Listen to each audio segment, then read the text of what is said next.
یہ راستہ دکھاتا ہے، ہاں علم رہنما ہے، ہاں علم رہنما ہے، علم نور ہے، علم نور ہے۔ الحمدللہ رب العالمین والصلاة والسلام علی خاتم النبیین اما بعد فاعوذ باللہ من الشیطان الرجیم بسم اللہ الرحمن الرحیم الصلاة والسلام علیک یا رسول اللہ وعلی آلک واصحابک یا حبیب اللہ الصلاة والسلام علیک یا نبی اللہ وعلی آلک واصحابک یا نور اللہ۔ اللہ پاک کے آخری نبی رسول ہاشمی مکی مدنی صلی اللہ علیہ وآلہ وسلم کا فرمان علی شان ہے، تم مجھ پر درود شریف پڑھو، اللہ پاک تم پر رحمت نازل فرمائے گا۔ صلو علی الحبیب صلی اللہ تعالی علی محمد۔ مزید چینل کے ناظرین، پروگرام ہے نور علم، اور اس پروگرام میں علم دین کا نور پھیلانے کے لیے کوشش کی جاتی ہے۔ علم دین کی باتیں ہوتی ہیں، علماء کی باتیں ہوتی ہیں، بالخصوص پیارے آقا صلی اللہ علیہ وسلم کا سکھانے کا انداز مبارک، گفتگو کرنے کا انداز مبارک۔ یاد رکھیں کہ جب کسی سے بات چیت کی جاتی ہے تو الفاظ کے ساتھ ساتھ انداز کا بھی اس میں بہت عمل دخل ہوتا ہے، اور اس کا بھی ایک اثر ہوتا ہے۔ اگر سامنے والے سے کوئی بات کر رہا ہو مگر اس کی طرف توجہ نہیں ہے تو اس کے الفاظ ضائع ہو جاتے ہیں، یعنی اس گفتگو کا اثر سامنے والے پر نہیں ہوتا۔ سیکھنے سکھانے میں یہ عمل از حد ضروری ہے کہ ہر دو جانب سے، یعنی دونوں طرف سے کلام کرنے والے ایک دوسرے کی طرف متوجہ ہوں، تاکہ سمجھنے سمجھانے میں آسانی رہے، اور سیکھنے سکھانے میں قوت اور تاثیر پیدا کرنے والی باتوں میں سے ایک یہ ہے کہ معلم یعنی ٹیچر اپنا رخ اسٹوڈنٹس کی طرف رکھے اور اپنی نگاہیں معلم اور ٹیچر پر جمائے رکھیں۔ رسول اکرم صلی اللہ علیہ وسلم کی سیرت طیبہ میں یہ بات دونوں جانب سے مکمل طور پر موجود تھی، اور صحابہ کرام بھی پیارے آقا صلی اللہ علیہ وسلم کی جب بات سنتے تو بڑی توجہ اور بڑے انہماک کے ساتھ سنا کرتے تھے۔ صحابہ کرام پیارے آقا علیہ الصلوۃ والسلام کی طرف رخ اس لیے کر لیا کرتے تھے تاکہ آپ کے کلام سے نصیحت حاصل کریں، اور پیارے آقا صلی اللہ علیہ وسلم کا کلام سننے کے علاوہ کسی اور کام کی طرف متوجہ نہ ہوں۔ اور یہ بھی یاد رکھیں کہ گفتگو کرنے والے کی طرف چہرہ کرنا اور اس کے کلام کو غور سے سننا اس لیے بھی ضروری ہے کہ اس سے بات زیادہ سمجھ آتی ہے، اور گفتگو کرتے ہوئے ادھر ادھر دیکھنے کو عام طور پر ہمارے معاشرے میں بھی برا سمجھا جاتا ہے۔ تو کلام جب بھی کیا جائے، انداز بیان، گفتگو، الفاظ کے ساتھ ساتھ انداز بھی ایسا ہو کہ سامنے والے کو لگے کہ ہماری توجہ اس کی طرف ہے۔ پیارے آقا صلی اللہ علیہ وسلم کی سیرت مبارکہ سے بھی ہمیں یہ سیکھنے کو ملتا ہے۔ آپ صلی اللہ علیہ وسلم کا انداز مبارک کیسا ہوا کرتا تھا، جب آپ کسی سے کلام کرتے، کوئی سوال کرتا، اس کی طرف کیسے توجہ فرماتے، اس کے بارے میں انشاءاللہ ہم سنیں گے۔ آئیے بڑھتے ہیں پہلے سیگمنٹ کی طرف، جس کا نام ہے سیدھی راہ چلاتے یہ ہیں۔ نگران پاکستان مشاورت سے عرض کروں گا، جو انداز مبارک پیارے آقا علیہ الصلوۃ والسلام کا بھی عرض کیا گیا، اس کی کوئی مثال روایت سے بیان ہو جائے۔ جی، بسم اللہ الرحمن الرحیم۔ بخاری شریف کی حدیث پاک ہے، حدیث نمبر 123 حضرت سیدنا ابو موسیٰ اشعری رضی اللہ عنہ فرماتے ہیں، ایک شخص بارگاہ رسالت میں حاضر ہوا، عرض کی یا رسول اللہ صلی اللہ علیہ وسلم، اللہ پاک کی راہ میں لڑنا کیا ہے؟ کیونکہ ہم میں سے کوئی غصے کی وجہ سے لڑتا ہے، کوئی غیرت کی وجہ سے لڑتا ہے۔ پیارے آقا صلی اللہ علیہ وسلم نے بولنے والے کی طرف سر مبارک بلند فرمایا، توجہ فرمائی۔ راوی کہتے ہیں پیارے آقا صلی اللہ علیہ وآلہ وسلم نے سوال کرنے والے شخص کی طرف سر انور اس لیے اٹھایا کہ سوال کرنے والا سائل جو تھا وہ کھڑا تھا، اور پیارے آقا علیہ الصلوۃ والسلام تشریف فرما تھے۔ پھر آپ علیہ الصلوۃ والسلام نے فرمایا، جو اس لیے لڑائی کرے تاکہ اللہ کے کلمے کو سر بلندی نصیب ہو، وہ اللہ پاک کے راستے میں جہاد کرتا ہے۔ تو پیارے آقا علیہ الصلوۃ والسلام نے سائل کی طرف توجہ کی، تو اس حدیث میں یہ بیان کیا گیا، اور یہ بھی اس حدیث میں دلیل ہے، بزرگوں نے شارحین نے بیان کیا کہ جواب دینے والے کا جواب دیتے وقت سوال کرنے والے کی طرف متوجہ ہونا سنت ہے، تاکہ اس کو پوری وہ توجہ ملے. جیسے آپ نے ماشاءاللہ شروع میں کہا کہ وہ الفاظ کے ساتھ انداز بھی ہوں، تو زبان تو چل رہی ہے مگر وہ باڈی لینگویج اس کا پورا ساتھ نہیں دے رہی، تو پھر وہ توجہ نہیں لے پائے گا. سائل کوئی بات پوچھنے والا، اب وہ ہم تو جب یہ گفتگو کرتے ہیں تو ہم اکیڈمی، اسکول اور بزرگ سمجھانے والے یا چوٹی سب کو ہم شمار کرتے ہیں، آفیسرز یا جو ٹرینر ہیں وہ ان سب کے تعلق سے ہی ہے. تو جب کسی کو کچھ کہا جا رہا ہے، بالخصوص جس نے کویسچن کیا، تو جب اس کو آنسر دیا جا رہا ہے تو اس کی طرف متوجہ بھی رہیں. اب موبائل کے بنا پر قوم توجہ کہاں رکھتی ہے؟ نہ سیکورٹی انچارج والے، نہ دیگر، نہ پولیس والے، نہ اسٹوڈنٹ، ٹیچر بھی بیچارے لگے ہوتے ہوں گے. تو متوجہ رہیں. اچھا، بہتر صورت کیا ہے؟ سوال کیا آنے والے نے، وہ کھڑا تھا اور آقا علیہ الصلوۃ والسلام تشریف فرما تھے، تو یہ بھی جواز کی صورت واضح ہوئی حدیث سے کہ یہ بھی جائز ہے. لیکن بہتر صورت یہ ہے کہ جب جواب دینے والے جو بھی بزرگ ہیں، عالم ہیں، وہ تشریف فرمائیں تو ان کے سامنے جا کے بیٹھ جائے. اور علماء نے کہا یہ حدیث جبریل سے ثابت ہے کہ جبریل امین علیہ السلام بیٹھے یہاں تک کہ آپ کے مبارک گھٹنے میرے نبی کے بابرکت گھٹنوں سے مس ہوئے، اتنا قریب ہو کر بیٹھے. اچھا، جتنے قریب بیٹھتے، جیسے آپ کو تجربہ ہوگا کہ جو شائننگ اسٹوڈنٹ ہوتے ہیں نا، ان کی کوشش ہوتی ہے آگے جا کے بیٹھے. جی. اچھا، آگے بیٹھنے کے فوائد کہ ان کی توجہ استاد کی طرف، استاد کی توجہ ان کی طرف کامل رہتی، پھر ان کا علم اور کام بھی کامل ہوتا ہے اور ان کی پوزیشن بھی عام طور پر آتی. پیچھے رہنے والے تو بیچارے پیچھے رہ جاتے ہیں عام طور پر. سستی نہیں آتی اس سے. پیچھے بیٹھنے سے طرح طرح کے وساوس یا کچھ ایسے معاملات میں لگا رہتا ہے بندہ، تو آگے بیٹھنے میں واقعی توجہ بھی زیادہ رہتی ہے، سستی غالب نہیں ہوتی وہاں پہ. سمجھنا سمجھانا یہ بھی آسان ہوتا ہے کہ جب استاد کے بالکل سامنے بیٹھے ہوئے ہیں نا، استاد بات کرے گا تو صرف آواز سے کئی چیزیں سمجھ نہیں آتی، جس طرح بات باڈی لینگویج کی ہو رہی تھی. تو ابھی جو آپ نے چیز ذکر فرمائی ہے نا، تو اس میں بھی اعضاء کے مختلف کام ہوتے ہیں جو سمجھانے میں اپنا کردار ادا کر رہے ہوتے ہیں. تو ایک ہے نظری ملاپ، آئی کانٹیکٹ، اس کے ذریعے بھی سمجھنے کا سلسلہ ہوا کرتا ہے. اس میں خطبے کو اگر دیکھا جائے تو خطبے میں رخ مقتدیوں کی طرف، خطیب کا مختلف طرف. اب دیکھ خطیب تو یوں ہی ہوگا نا، تو یہ دائیں بائیں والے یہ بھی تھوڑا سا ٹرن لے لیں گے. وہ سارا ادھر بیٹھنے کے بجائے نا دائیں والے یوں ہو جائیں اور بائیں والے اس طرف ہو جائیں. تو یہ بھی چونکہ خطبے میں آپ صلی اللہ تعالیٰ علیہ وآلہ وسلم کا جو خطبہ ہوا کرتا تھا، ایک ہمارا آج جمعۃ المبارک کا جو خطبے کا انداز ہے، اور اس میں بھی جو اہل عجم عرب میں تو آج بھی واضح و نصیحت کی صورتیں ہوتی ہیں خطبے میں، اور ہر مرتبہ نیا خطبہ یہ کئی جگہوں پر ہوتا ہے. ہمارے ہاں تقریباً وہی خطبہ ہر جمعۃ المبارک کو پڑھا جا رہا ہوتا ہے. عیدین پہ بھی مخصوص خطبہ ہوتا ہے.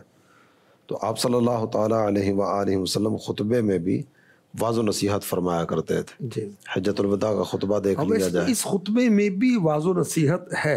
جمعۃ المبارک کا خطبہ دیکھ لیا جائے، دیگر مبارک مواقع پر خطبہ دیکھ لیا جائے، تو اس میں بھی توجہ عوام کی طرف. حالانکہ سنت مبارکہ یہی ہے کہ کعبہ شریف کی طرف رخ کر کے بیٹھیں، لیکن جب واضح نصیحت کا معاملہ ہے، خطبے کا ہے، تو اب سنت یہ ہے کہ قبلے کو پیٹھ کی جائے. افضل المجالس فرمایا گیا نا، مجالس میں افضل مجلس، بیٹھنے میں افضل انداز وہ ہے کہ تمہارا رخ قبلے کی طرف ہو. لیکن خطیب کے لیے یہ ہے کہ وہ عوام کی طرف منہ کرے. مستحب کہا گیا اسے، اور نبی ادا بھی یہی ہے. اور ایک دیکھیں کہ راوی نے اس ادائے مصطفیٰ کو بھی نوٹ کیا. سبحان اللہ، یہ کیسے عاشقان رسول ہیں. اور میرے آقا علیہ الصلوۃ والسلام کی صورت سیرت کیا کہنے، وہ حسن رضا رحمۃ اللہ تعالی علیہ نے نظم کیا نا، تیری صورت تیری سیرت زمانے سے نرالی ہے، تیری صورت تیری سیرت زمانے سے نرالی ہے، تیری صورت صورت تیری سیرت زمانے سے نرالی ہے، تیری ہر ایک ادا پیارے دلیل بے مثالی ہے، تیری ہر ایک ادا پیارے دلیل بے مثالی ہے۔ چیئر پر بیٹھے ہوئے ہیں نا، تو چیئر پر بیٹھنے کی صورت میں اگر کوئی سامنے کھڑا ہوتا ہے تو یہ دیکھنا آسان ہوگا، وہ آدھا تو ہم بھی اوپر آ گئے نا جی اور یہ سامنے کھڑا ہے تو یوں دیکھیں گے تو نظر چلی جائے گی۔ تو آپ صلی اللہ تعالیٰ علیہ وآلہ وسلم تو زمین پہ تشریف فرما تھے اور اب سائل کھڑے تھے، تو یوں دیکھنا جو ہے یہ تھوڑا سا عام اعتبار سے دیکھیں تو مشقت والا کام بھی ہوتا ہے، لیکن آقا کا غلاموں کو نوازنے کا انداز، سبحان اللہ، ان کی ہر خوب و خصلت پہ لاکھوں سلام۔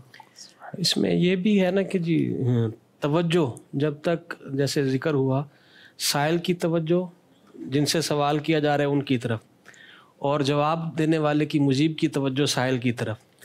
اب یہ توجہ جو ہے یعنی پیارے آقا صلی اللہ علیہ وسلم کے پاس جب بھی کوئی آیا اس نے یہی سمجھا کہ جتنا مجھے نوازا ہے، جتنا مجھے دیکھتے ہیں، جتنا مجھے پیار کرتے ہیں، اتنا کسی اور کو صورت نہیں ہے۔ سمجھیں کہ توجہ لینے کے لیے توجہ کرنی پڑے، سرکار توجہ فرمائیے، اب بھی جا کے ظاہر درخواستیں کر معروضات پیش کر رہے ہوتے ہیں۔ سبحان اللہ۔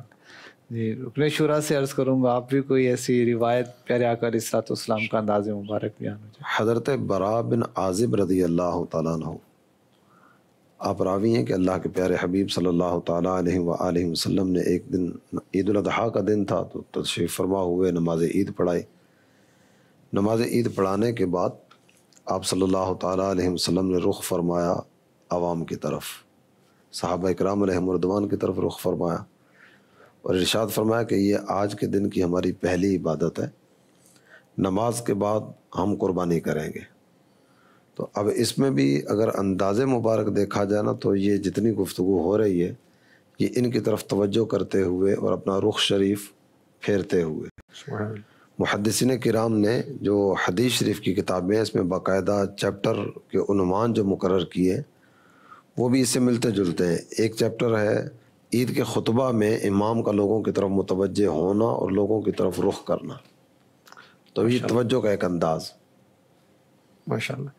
اس طرح کی ایک روایت سیدنا ابو سعید خدری رضی اللہ تعالیٰ عنہ سے بھی ہے کہ آپ فرماتے ہیں کہ نبی پاک صلی اللہ علیہ وسلم عید الفطر اور عید الاضحیٰ کے دن عیدگاہ کی طرف تشریف لاتے، سب سے پہلے نماز پڑھاتے اور نماز سے فارغ ہو کر آپ لوگوں کے سامنے کھڑے ہو کر وعظ فرماتے تھے اور لوگ اپنی صفوں میں بیٹھے رہتے اور وعظ میں آپ نصیحت اور اچھی باتوں کا حکم ارشاد فرماتے۔ تو اس میں بھی یہی ہے کہ عید الاضحیٰ یعنی رخ جو ہے عوام کی طرف کرنا، ان کی طرف توجہ کرنا اور ان کا رخ جو ہے وہ خطیب کی طرف ہونا۔ اور دوسرا یہ بھی اس سے ایک چیز ہمیں ملی کہ عید الاضحیٰ یا عید الفطر کے لیے عیدگاہ کی طرف جانا، میدان کی طرف نکلنا، یہ بھی سنت مصطفیٰ ہے۔ سبحان اللہ۔ آپ نے پچھلی روایت کے ضمن میں بھی بیان کیا کہ صحابہ کرام پیارے آقا علیہ الصلوۃ والسلام کی اداؤں کو نوٹ کیا کرتے تھے، تو روایات میں اس طرح کا بھی ملتا ہے کہ جب پیارے آقا علیہ الصلوۃ والسلام متوجہ ہوتے ہیں صحابہ کرام کی طرف تو صحابہ کرام بھی جب سیکھنے کے لیے حاضر ہوتے تو وہ بھی بہت توجہ کیا کرتے تھے۔ تو اس تعلق سے مزید مدنی پھول مل جائیں کہ کس انداز سے صحابہ کرام پیارے آقا علیہ الصلوۃ والسلام کی خدمت میں حاضر ہو کر توجہ سے سنا کرتے تھے۔ اللہ اکبر۔ حضرت ابو سعید خدری رضی اللہ عنہ فرماتے ہیں ایک دن آخری نبی مکی مدنی صلی اللہ علیہ وسلم ممبر نور پر جلوہ فرما ہوئے، ہم ارد گرد بیٹھ گئے۔ فرمایا مجھے اپنے بعد جس چیز کا تم پر خوف ہے وہ یہ ہے کہ تم پر دنیا کی زیب و زینت کے دروازے کھول دیے جائیں گے۔ ایک شخص نے عرض کی یا رسول اللہ صلی اللہ علیہ وسلم کیا اچھی چیز بری چیز لائے گی؟ یعنی دنیا کی زیب و زینت اللہ پاک کی طرف سے مخلوق کے لیے نعمت ہے تو یہ وبال کیسے بن جائے گی؟ اب اللہ کے پیارے حبیب صلی اللہ علیہ وسلم نے خاموشی اختیار فرمائی اور وحی کا انتظار کرنے لگے۔ اب اس شخص سے کہنے والوں نے کہا کہ تیرا کیا حال ہے کہ تو حضور سے کلام کرتا ہے اور آپ صلی اللہ علیہ وسلم تو اس سے کلام نہیں کرتے. اچھا پھر صحابہ کو گمان ہوا کہ وحی مبارک نازل ہو رہی ہے. پیارے آقا علیہ الصلوۃ والسلام پر جب وحی نازل ہوتی تو پسینہ مبارک کا کثرت سے آیا کرتا تھا. تو آپ نے اپنے چہرے پاک سے مبارک پسینہ پوچھا. فرمایا سوال کرنے والا کہاں ہے؟ گویا کہ آپ نے اس کی تعریف کی. فرمایا اچھی چیز بری چیز نہیں لائے گی. خیر صحابہ کرام میرے آقا علیہ الصلوۃ والسلام کے گرد جمع ہو جاتے تھے. اور غالباً اس طرح کا بھی ہے نا کہ اس طرح وہ خاموش اور اس طرح ساکن رہتے کہ اگر کوئی پرندہ سر پہ بیٹھ جائے تو وہ ستون سمجھتے، ستون سمجھے، یا جیسے اس طرح وہ ایکٹیو ہو کر متوجہ ہو کر کہ گویا کے سر پر کوئی پرندہ بیٹھا ہے، اگر یہ ہلیں گے تو اڑ جائے گا. یہ اتنی توجہ اور دھیان کے ساتھ سنتے تھے. اور آپ دیکھیں کہ ان کی توجہ اور دھیان سے سننے نے ہزاروں میرے نبی کے پیغامات ہم تک پہنچا دیے. بے شک. سبحان اللہ. باقاعدہ سے وہی الفاظ بیان کرنا جو آپ صلی اللہ تعالیٰ علیہ وسلم کے لبائے مبارکہ سے نکلے. سبحان اللہ. اور کسی بھی جگہ اگر تھوڑا سا بھی اشتباہ ہوتا نا تو یہ کہا یا یہ کہا، تو یہ بھی پورا اہتمام یہ بتاتا ہے کہ کتنی توجہ کے ساتھ سننے کا سلسلہ ہوا کرتا تھا. حضرت عدی رضی اللہ تعالیٰ عنہ کی بھی روایت میں اسی طرح کا بیان ہے کہ پیارے آقا علیہ الصلوۃ والسلام جب خطبے کے لیے کھڑے ہوتے تو صحابہ کرام اپنے چہروں کے ساتھ پیارے آقا علیہ الصلوۃ والسلام کی طرف متوجہ ہو جایا کرتے تھے. تو یہ صحابہ کرام کا انداز تھا. تو جو اسٹوڈنٹس ہیں، جو سیکھنے والے ہیں، سیکھنا چاہتے ہیں، تو ان کے لیے بھی اس میں مدنی پھول ہے کہ وہ بھرپور توجہ کریں. اسی طرح ٹیچرز کے لیے بھی، سکھانے والوں کے لیے بھی مدنی پھول ہیں کہ وہ بھی توجہ کریں. سیکھنے سکھانے کا معاملہ ہو، ویسے بات چیت کر رہے ہوں، تو جب بھی کوئی مخاطب کرے تو ہمیں اس کی طرف متوجہ ہونا چاہیے. کسی اور چیز میں مصروف ہو کر بات کریں گے تو اس کی دل آزاری بھی ہو سکتی ہے. اللہ کریم ہمیں عمل کی توفیق عطا فرمائے. آئیے پروگرام میں سوال شامل کرتے ہیں. میرا نام محمد سلمان بن محمد انور، میں جامعۃ المدینہ کنز الایمان مصطفیٰ آباد رائمنڈ 4th ایئر کا طالب علم ہوں. میرا آپ کی بارگاہ میں سوال ہے کہ آپ کب سے امامہ شریف اور لمبے لمبے سوٹ سجا رہے ہیں، اور آپ کیوں سجاتے ہیں؟ ہمیں بھی ایسا کرنا چاہیے یا نہیں، کیونکہ دور کا تقاضا تو کچھ اور ہے. یہ غالباً کسی کو پیغام دلوانا چاہ رہے ہیں. خود تو انہوں نے خود بھی ماشاءاللہ سفید لباس پہنا ہوتا ہے، امامہ بھی پہنا ہوا تھا. امامہ پہننا جو ہے یہ میرے نبی کی سنت ہے، اور سفید لباس میرے نبی نے پسند فرمایا. اور جو ہم کرتے پہنتے ہیں لمبا تو اس کو کہا جاتا ہے، لیکن یہ شرعاً لمبا نہیں ہے، پورا ہے. اگر یہ وہ لمبا ہوتا تو پھر اور اس کو حکم ہے، کیا کہتے ہیں اس کو، اسبال میں داخل ہوتا. وہ ٹخنوں سے نیچے ہوتا تو اسبال ہو جاتا. ٹخنوں اور گھٹنوں کے درمیان آدھی پنڈلی تک کرتے کی لمبائی ہو، یہ سنت بہاری شریعت میں لکھا ہے. اور آستین کی لمبائی دیکھیں انگلیوں کے پوروں تک، اور اس کی جو چوڑائی ہے آستین کی، گٹ بالشت، گٹ پنجابی میں، بالشت اردو میں، ٹھیک ہے، یہ ہونی چاہیے، سنت ہے. تو دعوت اسلامی والے تو امیر علیہ سنت کی فیضان سنت کی برکت سے اور امیر علیہ سنت کے عشق رسول کی برکت سے سنت سنت سنت سیکھتے بھی ہیں، سکھاتے بھی ہیں الحمدللہ. جب میں دعوت اسلامی کی دینی ماحول سے وابستہ ہوا تو ظاہر ہے کہ اس وقت تو رنگ برنگے لباس ہم بھی پہنتے تھے. تقریباً میں 16-17 سال کا تھا. اچھا اب جب دینی ماحول میں آئے تو سفید لباس بھی اور رنگ برنگے لباس بھی. جب میرے پاس 3 جوڑے سفید ہو گئے تھے نا، اس کے بعد سے میں نے الحمدللہ سفید لباس ہی اپنایا ہے. یہ میرا خیال ہے کہ مجھے کوئی 35-37 سال تو ہو گئے ہوں گے الحمدللہ علی احسان ہی، اللہ کا کرم ہے. اچھا دور کا تقاضا دیکھیں یا اللہ رسول کا حکم دیکھیں، ہم مسلمان ہیں اور مسلمانوں کو کیا حکم ہے؟ رب تعالیٰ کا اے ایمان والو اسلام میں پورے کے پورے داخل ہو جاؤ. یہ نہیں کہ یار یہ نہیں ہو سکتا. اسلام کا کوئی حکم، کوئی طریقہ ایسا نہیں کہ جس کی کوئی ایک مدت ہے اس کے بعد نہیں ہو سکتا. جو احکامات اور فقہی معاملات ہیں وہ جدا ایک بات ہے. ایک حلیے میں اس کے لحاظ سے کہہ رہا ہوں کہ جو میرے نبی کی سنت ہے تو اس کی کوئی استغفر اللہ کوئی ایکسپائری ہے کہ اس کے بعد عمل نہیں ہو سکتا، امامے کی یا سفید لباس کی یا زلفوں کی یا داڑھی کی، ایسا نہیں. تو خیر اللہ کا کرم ہے، امیر علیہ سنت کا دامن ہاتھ میں ہے، دعوت اسلامی کا مدنی ماحول ملا ہے تو امامہ شریف بھی پہنتے ہیں اور سفید لباس بھی پہنتے ہیں اور سنت کے مطابق سائز بھی پہنتے ہیں اور اس کی وجہ سے اللہ نے عزت ہی دی ہے. اور بالفرض لوگ عزت نہ بھی کریں, عزت کے لیے تھوڑی پہنا ہوا ہے, ہم نے سنت رسول کی نیت سے پہنا ہوا ہے. الحمدللہ, اللہ نصیب فرمائے. پھر دو جوبیں بھی لگاتے, دو جیبیں اس لیے لگاتے کہ ہمارے پیر و مرشد لگاتے, امیر علیہ سنت. امیر علیہ سنت کیوں لگاتے؟ امیر علیہ سنت نے حکمت بتائی کہ دو جیبوں کا یہ فائدہ ہوتا ہے کہ دینی تحریرات وغیرہ کا تحفظ ہو جاتا ہے. اب سائڈ کی جیبیں بھی ہیں, لیکن سائڈ میں جو چیز ہوتی ہے, آپ کو تجربہ ہوگا, بیٹھتے ہوئے دب جاتی ہے نا. اب لکھا ہو السلام علیکم ورحمۃ اللہ وبرکاتہ, اللہ کے نام ہے, سلام بھی اللہ کا نام ہے, اللہ بھی لکھا ہوا ہے اس کے اندر, اور دینی تحریرات ہوتی ہیں, تو وہ ہم کیسے یہاں سینے کے ساتھ لگا کے رکھیں. پھر بعض چھوٹے رسائل ہوتے ہیں وہ بھی جیب میں آ جاتے ہیں, یہ بھی آسانی ہوتی ہے. پھر مسواک کی جیب امیر علیہ سنت بناتے ہیں تو ہم بھی کوشش کرتے ہیں کہ یہ جیب ہو. الحمدللہ اس میں کوشش ہوتی ہے کہ مسواک بھی آ جائے, اللہ پاک نصیب فرمائے. اور یہ جو نا کالر, امیر علیہ سنت یہ بھی نہیں بناتے, یہ تو مغزی کہلاتی ہے. دوسرا بین, تو بین پر تو خیر بین نہیں ہے, لیکن کوشش ہوتی ہے کہ پہنے. اور جو جبہ پہنتے نا, عربی جبہ, اس کے اندر وہ بین آتا ہے ساتھ میں, تو وہ بازو کا تو پہننا پڑ جاتا ہے, تو اس میں وہ نہیں ہے. تو اللہ ہمیں وہ سنتوں پر عمل کرنے کی توفیق عطا فرمائے. اور پھر کاش جیسے امیر علیہ سنت نے اپنے جذبات کا اظہار کیا, تیری سنتوں پہ چل کر میری روح جب نکل کر چلے, تم گلے لگانا مدنی مدینے والے آقا.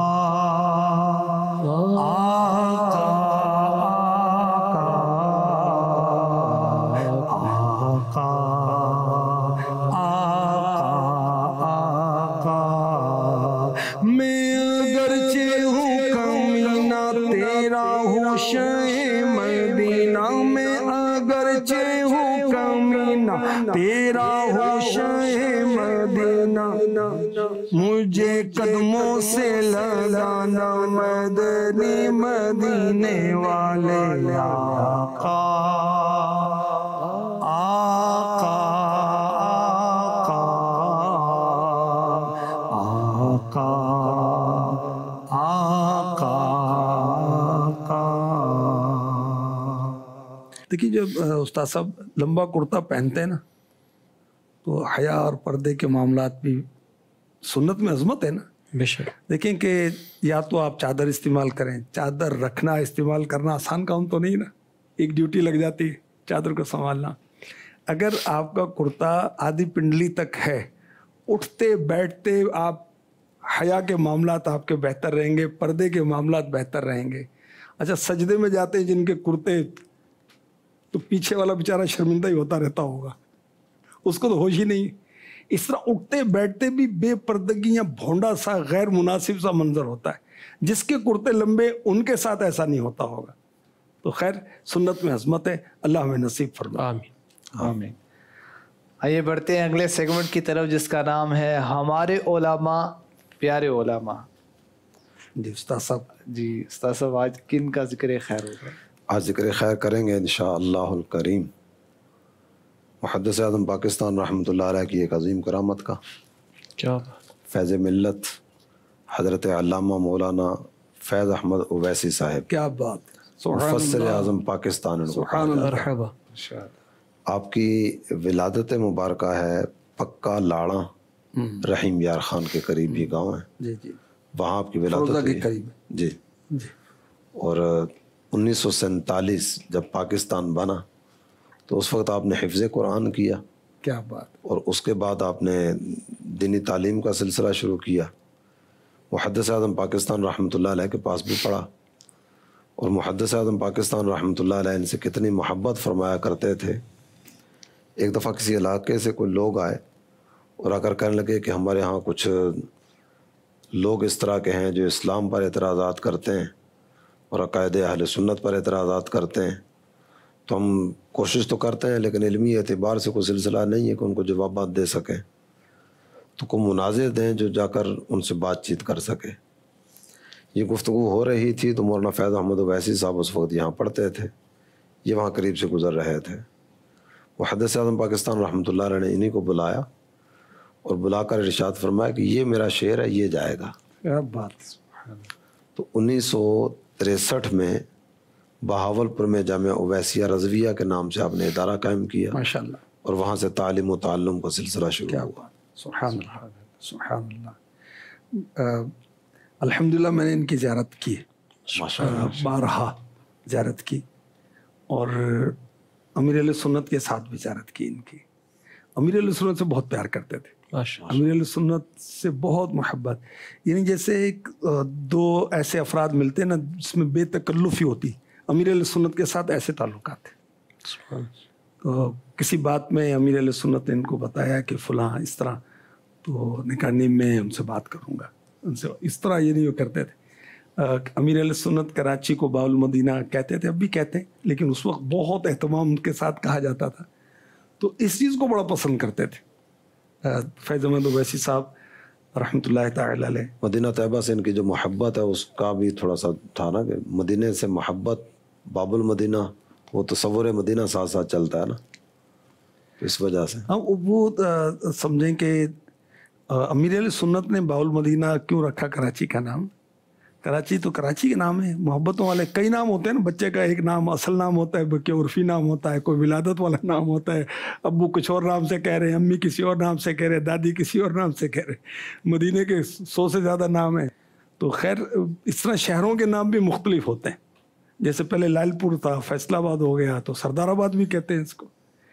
تو خیر امیر علیہ چونکہ پاکستان سے جتنی بھی فلائٹس مدینے کی طرف جاتی ہے نا وہ کراچی سے ہو کر جاتی ہے، تو اس لیے وہ گیٹ وے مدینے کا.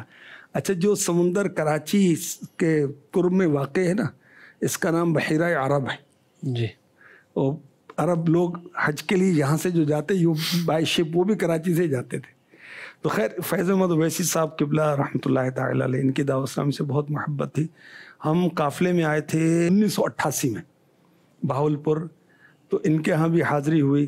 دعوت اسلامی بننے کے 7ویں سال. جی جی. امیر علیہ سنت کا دورہ تھا پنجاب کا اور کے پی کے پشاور وغیرہ کا. تو ٹرین میں ہم شاید 100 کے لگ بھگ اس ٹائم رہے تھے، کتنے تو بھی گنتی بھول گئے ایگزیکٹ. تو ہمارا قافلہ مختلف جگہوں پر اترا تھا. بہاولپور بھی ہم گئے، لیاقت پور پہلے سب سے پہلے اترے تھے، اس کے بعد بہاولپور بھی گئے. تو امیر علیہ سنت کا وہاں شاید اجتماع نہیں تھا، ہم قافلے کی حاضری تھی.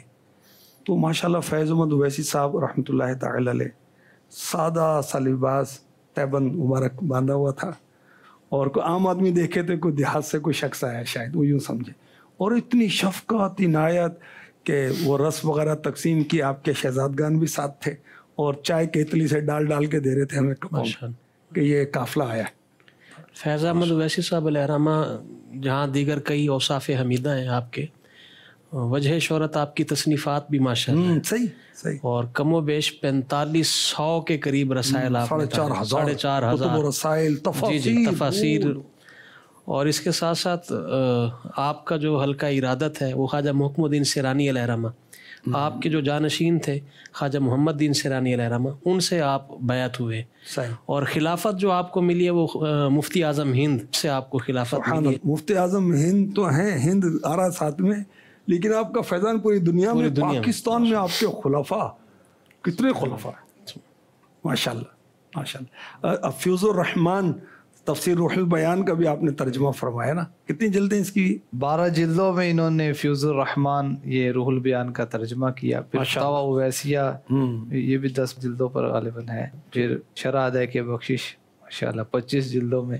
سبحان اللہ. اس کے علاوہ بھی جو ان کی کتب جن کے انہوں نے ترجمے کیے ہیں وہ کئی جلدوں پر ہیں. جو تصانیف ہیں کئی وہ بھی کافی اس میں ضخامت والی بھی ہیں الحمدللہ. ماشاءاللہ. مدینہ طیبہ سے ان کا جو محبت کا انداز ہے، ایک تو یہ کہ ہر سال مدینہ طیبہ کی حاضری 40 سال کا مسجد نبوی شریف میں 40 سال یہ مسلسل 40 سال سے زیادہ وقت بنتا ہے، اور بہت عرصے تک ہر سال حاضری کا سلسلہ رہا. اور جب اپنا نام لکھتے نا تو اس سے پہلے لکھتے تھے مدینے کا بھکاری. سبحان اللہ. یہ محبت مدینہ کا ایک انداز ہے ان کا. اور محبت مدینہ محبت مصطفیٰ ہے.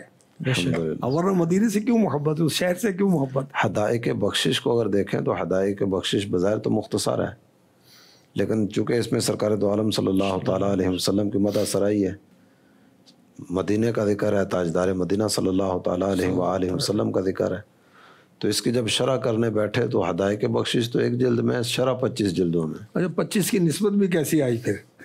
اعلیٰ حضرت کی 25ویں شریف تو شرح بھی 25 جلدوں میں کر دی. متعدد جب شرح کی نا 25 جلدوں پر، تو کئی مقامات پر آپ نے آخر میں یہی لکھا کہ یہ ویسی کی مراد ہے. اصل کیا ہے وہ اعلیٰ حضرت ہی جانے کہ کیا لکھا تھا شعر کو اور کیا مراد تھی. ماشاءاللہ. آج ان کی ساری بھی. تو آج ہم نے حضرت مفتی فیض احمد اویسی صاحب رحمۃ اللہ تعالیٰ علیہ کا ذکر خیر سنا، جو کہ بہت بڑے عالم، بہت بڑے مفتی، بہت بڑے مصنف تھے، اور آپ پڑھاتے بھی تھے، مدرس تھے، اور کئی آپ کے شاگرد تھے جو دنیا بھر میں پھیل کر دین اسلام کی خدمت کر رہے ہیں. اللہ پاک ان کا فیضان نصیب فرمائے. آئیے بڑھتے ہیں اور پروگرام میں سوال شامل کرتے ہیں.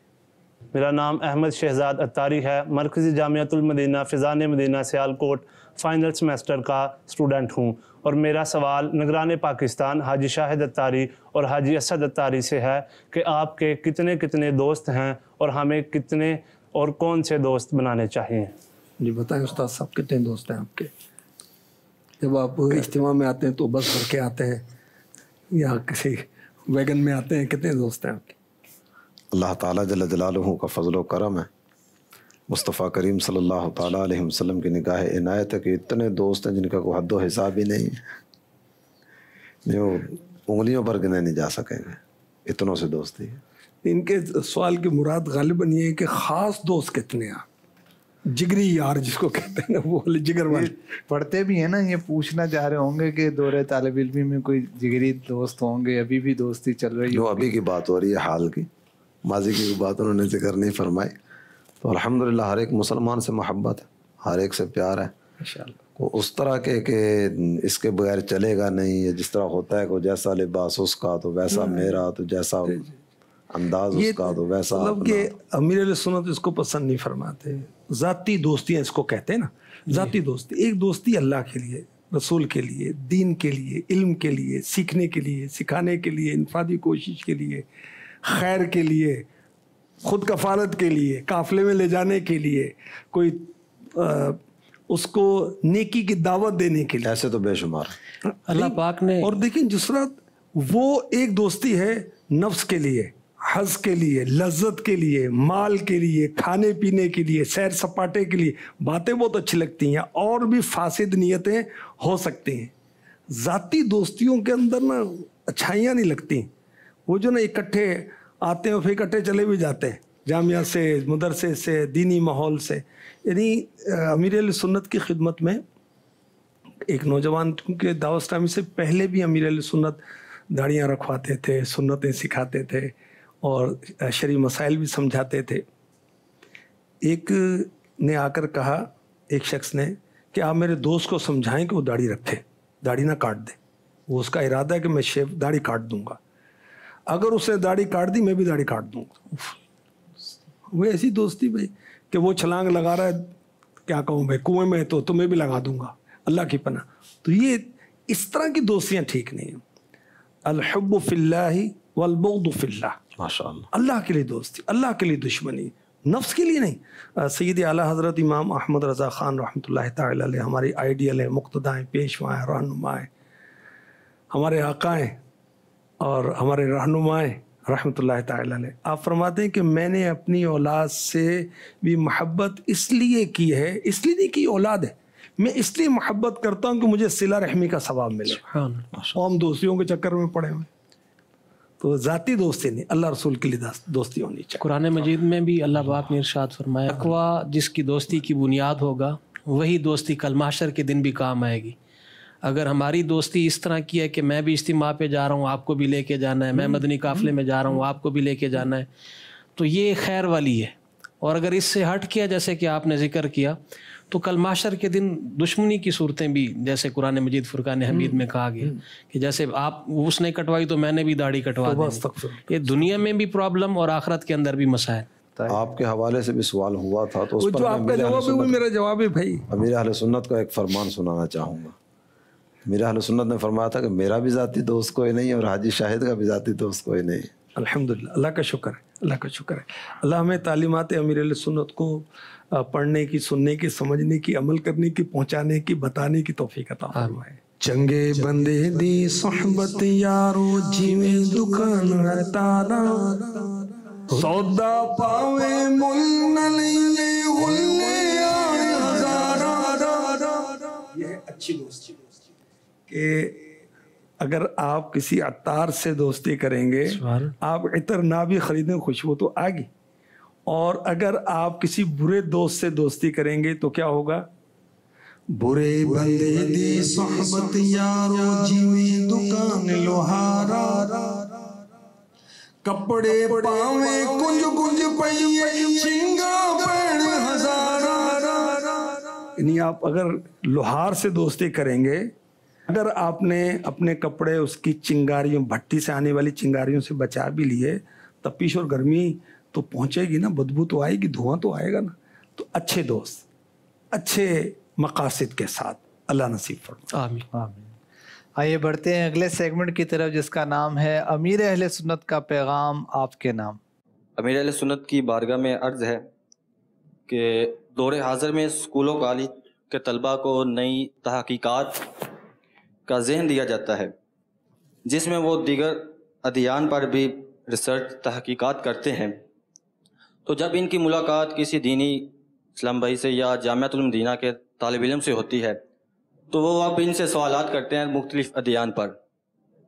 تو اب طالب علم کو دیگر ادیان پر مطالعہ کرنا چاہیے، وہ کیسے مطالعہ کرے یا ان کو کیسے جوابات دے تاکہ ان کی رہنمائی ہو. اگر وہ ان کو جواب نہیں دیتا تو وہ کہتا تم مولوی بن رہے ہو، عالم دین بن رہے ہو، تم کو پتہ ہی نہیں ہے دین کیا ہے یا دیگر ادیان پر تمہاری جو کہ معلومات ہی نہیں ہے. تو اس بارے میں آپ کیا اجازت دیتے ہیں کہ طلباء یا ویسے عام اسلام بھائی دیگر ادیان پر مطالعہ وغیرہ کریں؟ آپ پڑھتے ہیں؟ جی میں جامعۃ المدینہ میں درجہ سادسہ کا طالب علم. درجہ سادسہ؟ 12 ماہ میں ابھی 12 ماہ میں. آپ نے کیا کیا مطالعہ کیا کچھ؟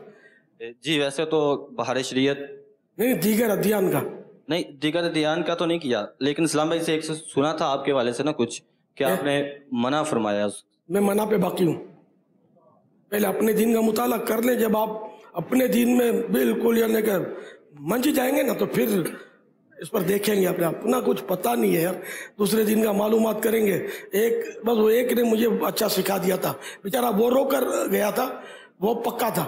میں بولا یار میرا ایک ہمارا رشتہ دار وہ نیٹ پر اس نے دیگر ادیان کا وہ سرچ کیا اور اس کو پڑھا تو اس نے بولا یار اسلام سے زیادہ تو فلاں دین اچھا ہے، اور وہ ہو گیا مرتد.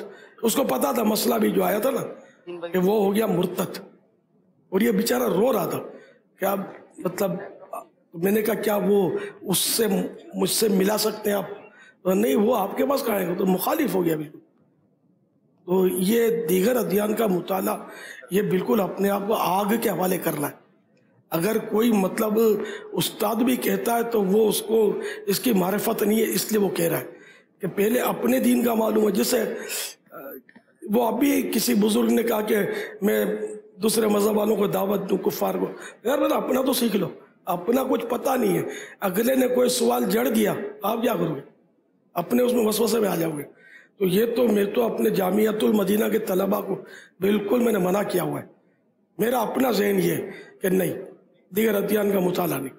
جب تک آپ اتنے منج نہ جائیں کہ آپ کا استاد بھی منجا ہوا ہو اور وہ پھر اپنی نگرانی میں آپ کو مطالعہ کروائے. اور یہ ہے مطلب پہاڑ میں نیر کھودنے کے مترادف. اس لیے میرا خیال ہے پانجی کرو تو سانجیتی ہے. میمنی میں بولتے پانجی کرو تو سانجیتی، نے اپنی کرو تو شام ہو. صلو علی الحبیب صلی اللہ تعالی علی محمد. اب وقت ہوا ہے ہمارے اگلے سیگمنٹ کا.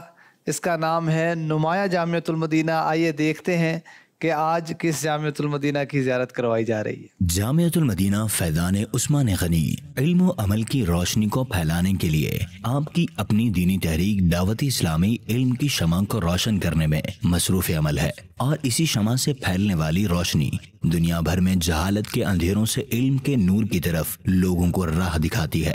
اسی سلسلے کی ایک کڑی دعوت اسلامی کا جامعۃ المدینہ فیضان عثمان غنی ہے. جو کہ کراچی کے علاقے گلستان جوہر بلاک 15 میں واقع ہے۔ 4000 گز کے رقبے پر پھیلا یہ خوبصورت جامعۃ المدینہ علم و عمل کی آگاہی کا بہترین مرکز ہے۔ اس جامعۃ المدینہ سے متصل ایک پارک ہے جو کہ اس کی خوبصورتی کو بڑھاتا ہے۔ اس عمارت میں کل 16 کمرے ہیں، جن میں سے 9 کمرے 9 درجات کے لیے ہیں، جن میں پڑھنے والے طلبہ کی تعداد 255 ہے۔ یہ جامعۃ المدینہ طلبہ کی پڑھائی کے ساتھ ساتھ انہیں رہائش و طعام کی سہولت بھی دیتا ہے۔ رہائشی طلبہ کی اگر بات کی جائے تو ان کی تعداد 175 ہے، جبکہ غیر رہائشی طلبہ کی تعداد 80 ہے۔ اس انسٹیٹیوٹ سے اب تک فارغ التحصیل ہونے والے طلبہ کی تعداد 800 ہے، جو کہ کسی بھی دینی ادارے کی ایک مضبوطی اور وہاں پڑھانے والے اساتذہ کی قابلیت کا منہ بولتا ثبوت ہے۔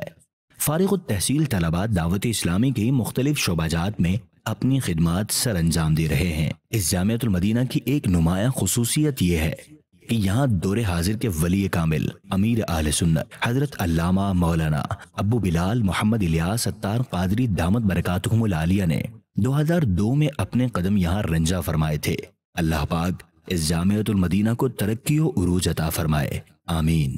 میرا نام اسماعیل اتاری ہے، میں جامعۃ المدینہ فیضان عثمان غنی گلستان جوہر کراچی میں ناظم جامعہ ہوں۔ یہ دعوت اسلامی کا اولین جامعۃ المدینہ ہے۔ یہاں سے سینکڑوں علماء کرام فارغ التحصیل ہو کر دعوت اسلامی کے مختلف شعبہ جات میں اپنی اپنی خدمات سر انجام دے رہے ہیں۔ الحمدللہ یہاں پر تعلیم کے ساتھ ساتھ عمل کا بھی جذبہ دیا جاتا ہے۔ جامعۃ المدینہ میں عملی جذبے کے لیے امیر اہل سنت دامت برکاتہم العالیہ کے مدنی مذاکرے وقتاً فوقتاً ان میں حاضری کا سلسلہ رہتا ہے۔ مدنی چینل کا جو پیریڈ ہوتا ہے اس میں بھی امیر اہل سنت کے مدنی پھول بیان کیے جاتے ہیں، وہ بھی طلبہ کرام سنتے ہیں۔ اللہ اس جامعۃ المدینہ کو شاد و آباد رکھے۔ اللہ پاک ہمیں بھی علم دین سیکھنے کی، سکھانے کی، پھیلانے کی توفیق عطا فرمائے۔ آج کا سوال بھی نوٹ کر لیجئے۔ حضرت فیض احمد اویسی رحمۃ اللہ علیہ نے شرح ہدایت بخشش کتنی جلدوں میں تحریر فرمائی؟ اس کا درست جواب آپ نے اس نمبر پر دینا جو سکرین پر نظر آ رہا ہے، اور ٹیکسٹ میسیج بھی دے سکتے ہیں، واٹس ایپ بھی کر سکتے ہیں۔ انشاءاللہ قرآن اندازی کے ذریعے جن کا نام نکلے گا انہیں تحفہ پیش کیا جائے گا۔ 12 ماہ کے لیے ماہنامہ فیضان مدینہ کی بکنگ پیش کی جائے گی۔ اپنا فیڈ بیک بھی دیجیے، اپنی آراء، اپنی تجاویز بھی آپ ہمیں سینڈ فرماتے رہیں۔ آج کے پروگرام میں پیارے آقا علیہ الصلوۃ والسلام کی ادائے مبارکہ کس انداز سے آپ علم دین سکھایا کرتے تھے، متوجہ ہوا کرتے تھے، صحابہ کرام کس انداز سے پیارے آقا علیہ الصلوۃ والسلام کی طرف توجہ کیا کرتے تھے، کس انداز سے سیکھا کرتے تھے، یہ ہم نے سنا۔ حضرت مفتی فیض احمد اویسی رحمۃ اللہ تعالی علیہ کا ذکر خیر کیا۔ اللہ پاک ہمیں یاد رکھنے کی، عمل کرنے کی توفیق عطا فرمائے، آمین، بجاہ خاتم النبیین صلی اللہ علیہ وسلم۔ یہ راستہ دکھاتا